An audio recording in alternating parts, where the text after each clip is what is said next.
किराएदार बेटा। उठ जा नालायक, सुबह के 8 बजने को है। तुझे एग्जाम नहीं देना क्या? थोड़ी देर और सोने दीजिए ना पापा। तू उठता या फिर मैं तेरे ऊपर पानी फेंकूं? रोज गधों की तरह सोता रहता है, पेपर की कोई टेंशन ही नहीं है। और एक हमारा समय था जब हम पेपर में फेल होने के डर से रात भर पढ़ा करते थे, सो ही नहीं पाते थे। तो क्या अब आप उसका बदला मुझसे लेंगे? मैं 15 मिनट बाद उठ जाऊंगा, आप प्लीज जाइए, मुझे डिस्टर्ब मत कीजिए। इतना कहकर रौनक रजाई ढककर फिर से सो जाता है। तू वैसे नहीं मानेगा, रुक मैं अभी पानी लेकर आता हूं।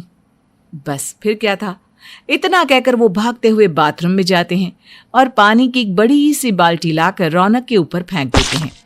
पानी पड़ते ही रौनक झट से उठ जाता है। ये आपने क्या किया पापा? अब तो उठेगा नहीं तो यही करना पड़ेगा ना। वैसे थैंक्स डैड, आपके कारण ना अब मुझे नहाने की भी जरूरत नहीं पड़ेगी। चलिए अब आप माँ से बोलकर मेरे कपड़े निकलवा दीजिए, तब तक मैं ब्रश कर लेता हूँ। वैसे कल ना आप एक काम और करना, नहलाने के साथ साथ मुझे ब्रश भी करवा देना। ये ब्रश करने में ना मुझे बहुत आलस आता है। रौनक की बातों से अरविंद का मुंह खुला का खुला रह जाता है। वो अपनी पत्नी कमला के पास जाता है और रौनक की हरकतों के बारे में बताता है, जिसे सुन उसकी पत्नी हंसने लगती है। तुम अपने बेटे को समझाने के बजाय हंस रही हो। रौनक बच्चा है, धीरे धीरे सुधर जाएगा, आप क्यों उसके पीछे पड़े रहते हो? अभी नहीं सुधरेगा तो कब सुधरेगा? 10वीं क्लास में है रौनक, वो अब कोई बच्चा नहीं रहा। अरविंद की इतना बोलते ही वहां रौनक भी आ जाता है। क्या डैड, मैंने आपको एक काम दिया था, वो भी नहीं हुआ आपसे। अरे क्या हुआ बेटा? माँ, मैंने डैड से बोला था कि वो आपको बोलकर मेरे स्कूल की यूनिफॉर्म निकाल दे, लेकिन मेरे पीछे पड़ने के अलावा इनसे एक काम ढंग से नहीं होता। देख रही हो कमला, देख रही हो अपने लाडले को? अरे आप चुप रहिए जी। चलो बेटा, मैं तुम्हें कपड़े निकाल कर दे देती हूँ। बस ऐसे ही साल पर साल बीतते जाते हैं, लेकिन रौनक के रवैये में कोई बदलाव नहीं आता। वो पहले से भी ज्यादा आलसी और पूरी तरह अपने माता पिता पर निर्भर हो जाता है।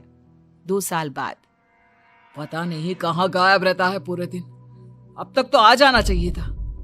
अरे आप इतनी फिक्र क्यों कर रहे हैं उसकी? दोस्तों के साथ खेल रहा होगा, आ जाएगा अभी। ये कोई टाइम है खेलने का? 10 बजने वाले हैं, इतनी रात में कौन खेलता है?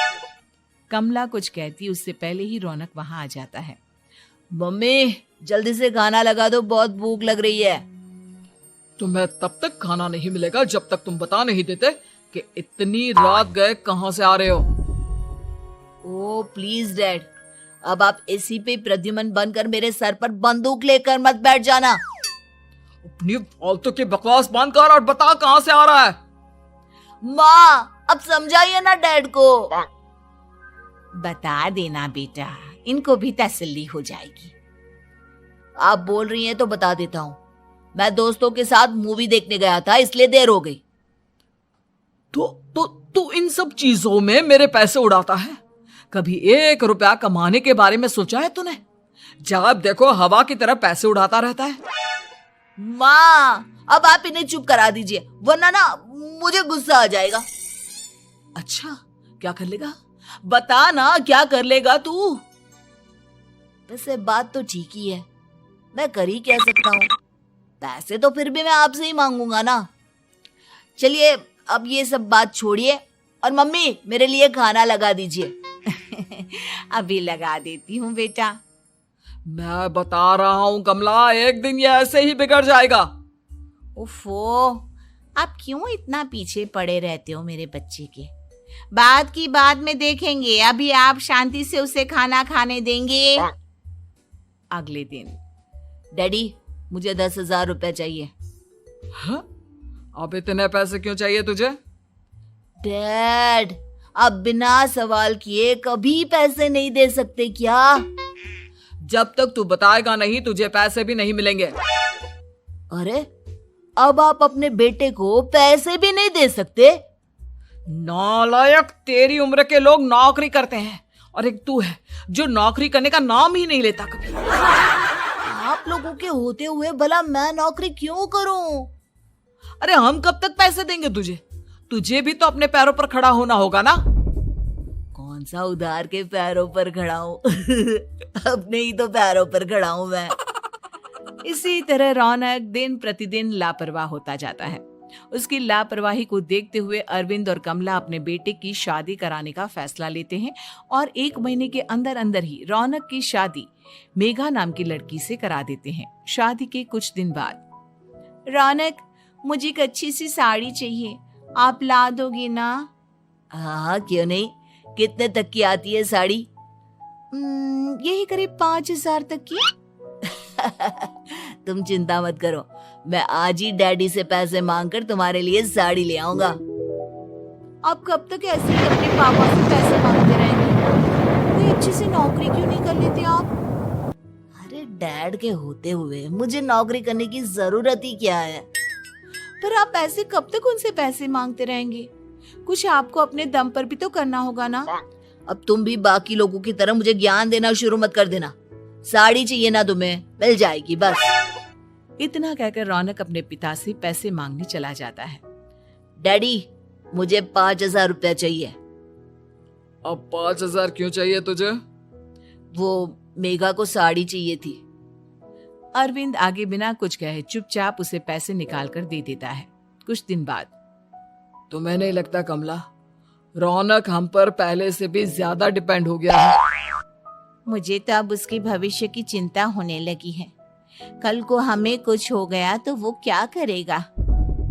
काश तुमने पहले ये सोच लिया होता तो आज हमारा बेटा इतना लापरवाह नहीं होता। तब मुझे कहाँ पता था कि मेरा लाड प्यार उसे इतना बिगाड़ देगा कि वो इस हद तक लापरवाह बन जाएगा। कोई बात नहीं, अभी भी देर नहीं हुई। मुझे पता है उसे कैसे सुधारा जा सकता है। कैसे? अरविंद कुछ कहता उससे पहले रौनक वहां आ जाता है और पैसों के लिए हाथ फैलाने लगता है। डैड, मैं और मेघा बाहर घूमने जाना चाहते हैं। अरे वाह, ये आज सूरज कहाँ से निकला है? Dad please. अच्छा चलो अब मुद्दे की बात करो। मुझे अब 25,000 चाहिए। अब तुम्हें 1 रुपया भी नहीं मिलने वाला। अगर तुम्हें पैसों की इतनी ही जरूरत है तो कोई ढंग की नौकरी कर लो। मम्मी, आप कुछ कहिए ना डैड को। बेटा, वो गलत क्या बोल रहे हैं? ये सब हम तेरे भले के लिए ही तो कर रहे हैं। मम्मा, मैंने बताया ना आपको, मुझे नहीं करनी कोई जॉब वॉब। तो ठीक है, निकल जाओ हमारे घर से। तुम्हारे जैसे लोगों के लिए मैंने ये घर खड़ा नहीं किया है। जितना ये घर आपका है ना, उतना ही मेरा भी है। मैं कहीं नहीं जाने वाला। जाना तो पड़ेगा ही तुझे, क्योंकि अब मैं तेरा कोई भी खर्चा नहीं उठाने वाला। ठीक है, मत उठाइए मेरा खर्चा, मैं अपने दम पर भी जी सकता हूँ। तो बेशर्मों की तरह अब तक यहाँ क्यों खड़ा है? अपना सामान ले और निकल जाए यहाँ से। रौनक पैर पटकते हुए वहां से चला जाता है। घर से निकालना जरूरी है क्या उसे? बिना पैसों के कौन रखेगा उसे किराए पर? अगर उसका भविष्य सुधारना है तो हमें अपने दिल पर पत्थर रखकर ये कदम उठाना ही होगा। दोनों बात कर रहे होते हैं कि रौनक अपनी पत्नी के साथ एक बड़ा सा बैग लेकर घर से निकल जाता है, लेकिन घर से बाहर उसे कोई भी मुफ्त में अपने घर किराए पर नहीं रखता।